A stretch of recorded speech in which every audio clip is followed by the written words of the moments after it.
খুব ছোট্ট একটা পাখি, নাম দোয়েল পাখি।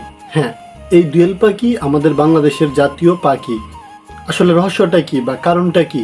এত এত পাখি থাকতে বা এত বড় বড় অনেক পাখি রয়েছে, তার চেয়ে সুন্দর সুন্দর পাখি রয়েছে বা কথা বলা পাখিও রয়েছে। দেন আমাদের ময়না পাখি আছে, টিয়া পাখি আছে, তারা কথা বলে। বাট দোয়েল পাখি কথা বলতে পারে না, শুধু একটু শীষ বাজাতে পারে।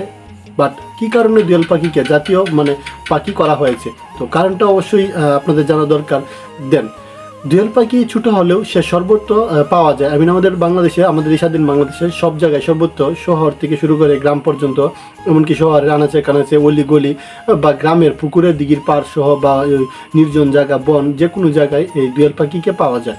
এই সকল কিছু মাথায় চিন্তা ভাবনা রেখেই দোয়েল পাখিকে জাতীয় পাখি হিসেবে গণ্য করা হয়েছে। দেশে সর্বত্র বা সব জায়গায় পাওয়া যায় বলেই এই পাখিকে জাতীয় পাখি হিসেবে গণ্য করা হয়েছে বা জাতীয় পাখি হিসেবে উপাধি দেওয়া হয়েছে।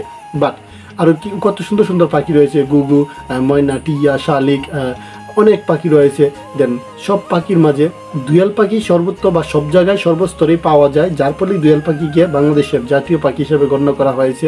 তো এটা হচ্ছে যে একান্তই সব বিশেষজ্ঞদের বিষয়। তো সবাই গবেষণা বা বিশেষজ্ঞদের মতামত নিয়ে বা সব কিছু চিন্তা ভাবনা করেই দোয়েল পাখিকে জাতীয় পাখি করা হয়েছে। দেন আদার্স পাখিগুলোও রয়েছে, বাট তাদের যে অনেক পাখি আছে দেখবেন গ্রামে বসবাস করলে বা শহরে বসবাস করে না, শহরে বসবাস করলে যারা গ্রামে থাকতে পারে না বা গ্রামে নির্জন পরিবেশে থাকে বা অন্য কোনো জায়গায় পাখিগুলো দেখা যায় না। বাট দোয়েল পাখির বিশেষত্ব হচ্ছে যে সে সর্বত্রই সব জায়গায় পাওয়া যায়। শহর থেকে গ্রাম বা গ্রাম থেকে শহর, হ্যাঁ, সব জায়গায় দোয়েল পাখির বিস্তরণ রয়েছে, যার ফলে দোয়েল পাখিকে জাতীয় পাখি হিসেবে গণ্য করা হয়েছে।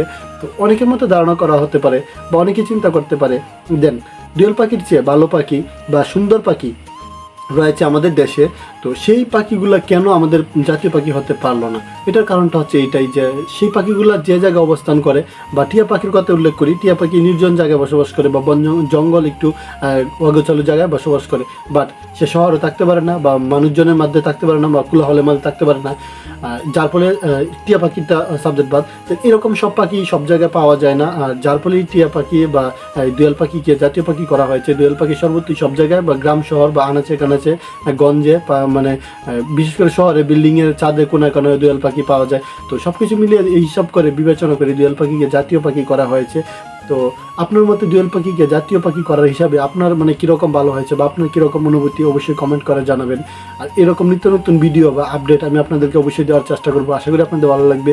যদি ভালো লেগে থাকে তাহলে ফেসবুকে দেখে থাকলে ফলো করবেন, আর ইউটিউবে দেখে থাকলে সাবস্ক্রাইব করবেন। দেখা হচ্ছে নতুন একটা ভিডিও নিয়ে। এ পর্যন্ত ভালো থাকবেন, সুস্থ থাকবেন। ধন্যবাদ।